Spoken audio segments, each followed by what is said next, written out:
बिस्मिल्लाहिर्रहमानिर्रहीम। अहले ज़ाविया को मेरी तरफ से सलाम पहुँचे। मेरा आज का मौजू है ताई करीम बीबी और अलेक्जेंडर फ्लेमिंग। हमारे साथ बंदे रहने के लिए मेरे चैनल को सब्सक्राइब करना मत भूलें, शुक्रिया। इशफाक अहमद कहते हैं कि मेरा बेटा साइकोलॉजी में डॉक्टरेट करने अमेरिका गया हुआ था और इसकी डॉक्टरेट में ज़रा देर लगी मेरे हिसाब से। तो मैं गया उनसे पूछने कि भाई क्या माजरा है। तो उन्होंने कहा कि नहीं, ये तो बहुत अच्छा स्टूडेंट है, परफेक्ट है, तो हम चाहते हैं कि कुछ देर हमारे साथ स्टे करें और हमें भी फ़ायदा पहुँचे। अब यूनिवर्सिटी से घर जाते मैं इसकी कार में बैठा था, कार चला रहा था। हमारी गाड़ी से आगे एक और शख्स की गाड़ी थी, वो आहिस्ता आहिस्ता चला रहा था और हचकोले भी खा रहा था। तो उसने कहा अपने बेटे से हार्न बजाओ और इसको एक तरफ करो। तो उसने कहा अब्बू मैं अभी कुछ बंदोबस्त करता हूँ। मैंने कहा भाई आप इसको हार्न दें। तो वो कहने लगा कि अब्बू यहाँ हार्न देने का रिवाज नहीं। मैंने कहा वो तो साइलेंस जोन होता है, ये तो वीराना है। तो इसने कहा कि बस हार्न नहीं देते ना। मैंने कहा कि क्यों नहीं देते। कहने लगा इसलिए नहीं देते कि ये जाने आगे वाला मुझसे उम्र में जरा बड़ा है और हो सकता है कि उसने नई नई गाड़ी चलानी सीखी हो। अगर मैं हार्न दूंगा तो वो घबरा जाएगा और उसका नुकसान होगा।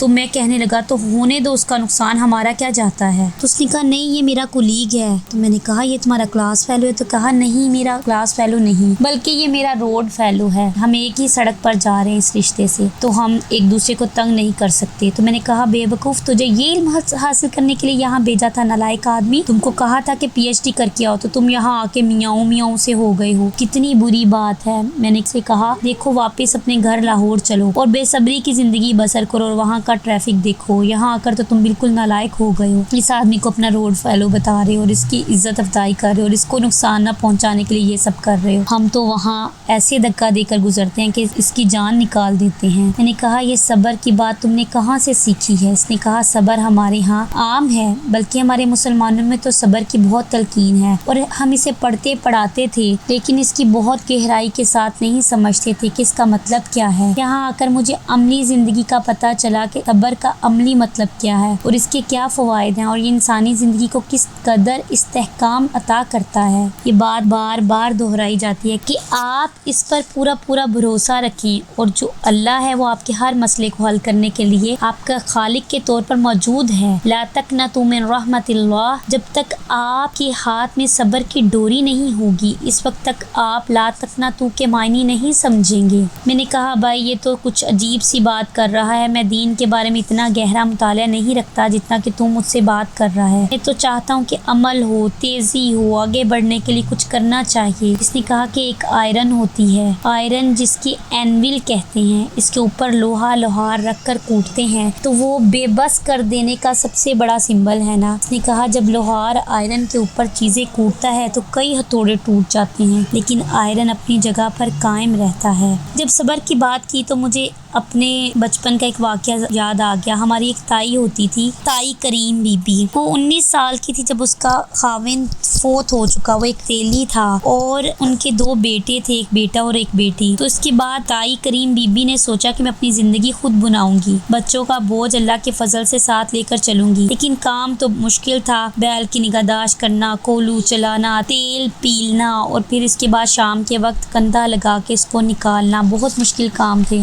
तो मैं अक्सर उनके पास जाकर बैठा करता था। उनके पास एक छोटी सी रंगीन सी पीढ़ी थी जिसको वो हर वक्त अपने साथ रखती थी। एक दिन जब उन्होंने मुझे खाना दिया खाने के लिए तो मैं वही रंगीन पीढ़ी पर बैठने लगा। तो उसने कहा नहीं पुत्र, इसके ऊपर ना बैठना, दूसरी 2 पड़ी हैं, तुम उस पर बैठ जाओ। उन्होंने कहा कि इस पे क्यों नहीं बैठना। कहा जब तेरा ताया फोत हुआ मैं 19 वर्ष की बेवा थी, एक लड़की थी, मेरे ऊपर मुश्किलात का एक पहाड़ टूटा। तो हमारे गाँव के एक मौलवी साहब ने कहा कि करीम बीबी फिक्र ना कर, अल्लाह जो होता है वो सब्र करने वालों के साथ होता है और अल्लाह से बड़ी कंपनी किसकी हो सकती है। कहने लगी मैं बड़ी खुश हुई और मैंने तहैया किया, मैंने 2 रकत नफल पढ़े और मैंने कहा है अल्लाह मुझे तकवीयत अता फरमा के मैं साबरों में से हो जाऊं और साबराना जिंदगी बसर करूं। चुनाचा इसी तहैये के साथ मैंने जिंदगी बसर करना शुरू कर दी और मैं करती रही। एक दिन मुझे ख्याल आया कि वाकई अल्लाह हर वक्त मेरे साथ मौजूद है। ये ख्याल आने के साथ मेरे ऊपर एक जिम्मेदारी आयद होगी कि जब अल्लाह मौजूद है तो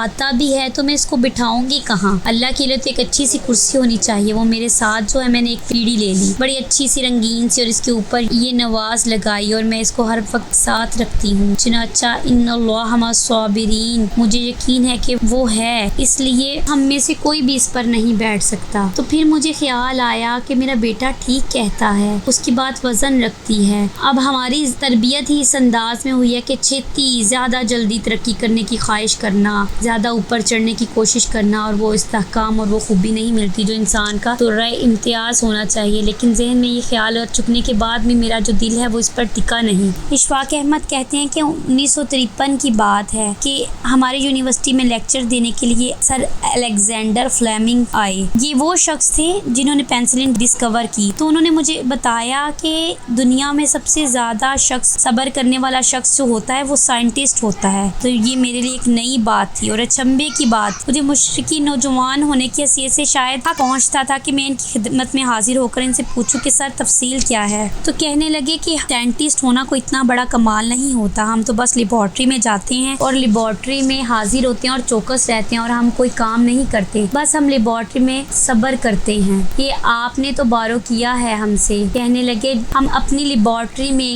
the dance of intelligence, the dance of life, the dance of something to have, یہ ہم اپنی لیبارٹری میں کرتے ہیں. اس ٹاپک سے مجھے جو بات سب سے زیادہ سمجھ میں آئی کہ آپ دیکھیں کہ وہ تائی کریمہ ہو یا الیگزینڈر فلیمنگ ہو, سب ہی اپنی اپنی فیلڈ میں اپنی کوششیں لگا کر صبر کے ساتھ اپنے رب کی رحمت کے منتظر ہیں, اور اللہ بھی صبر کرنے والوں کے ساتھ ہے. ایک دن میں مسجد میں مولوی موسیٰ سے ملنے گیا تو میں نے کہا مولوی صاحب میں آپ کی تلاش میں ہوں, مجھے یہ بتائیے کہ صبر کیا ہوتا ہے. انہوں نے کہا اشفاق صاحب آپ وہاں سے سٹارٹ کر لیں جب بہت زیادہ ٹریفک ہو, تو آپ کو چاہیے کہ آپ صبر کریں اور اسٹیئرنگ پر اپنی انگلیاں جمائے رکھیں اور اس وقت یا لطیف یا ودود پڑھنا شروع کر دیں. آپ ٹریفک میں پھنسے ہوں گے تو بے چینی کا مظاہرہ نہ کریں, کیونکہ مسلمان کو یہ زیب نہیں دیتا کہ وہ بے چین ہو, کیونکہ اللہ اس کے ساتھ ہے, اس کا دین اس کے ساتھ ہے, اور اس کی جو روشنی ملتی ہے وہ اپنے پرانوں سے, بزرگوں سے, اپنے پرکھوں سے, ساتھیوں سے ملتی ہے. اس کو بگانے کی ذرا بھی ضرورت نہیں. آپ اس وقت ورد کریں تو آرام سے بیٹھے رہیں, جب ٹریفک کھلے گی تو مشکل دور ہوگی تو آپ بھی نکل پڑیں گے, بجائے اس کے کہ آپ بے چینی کا شکار ہوں. تو جس کو یہ چاہت ہے کہ ہمیں ہمارے رب کا ساتھ نصیب ہو جائے تو اسے چاہیے کہ صبر کرے,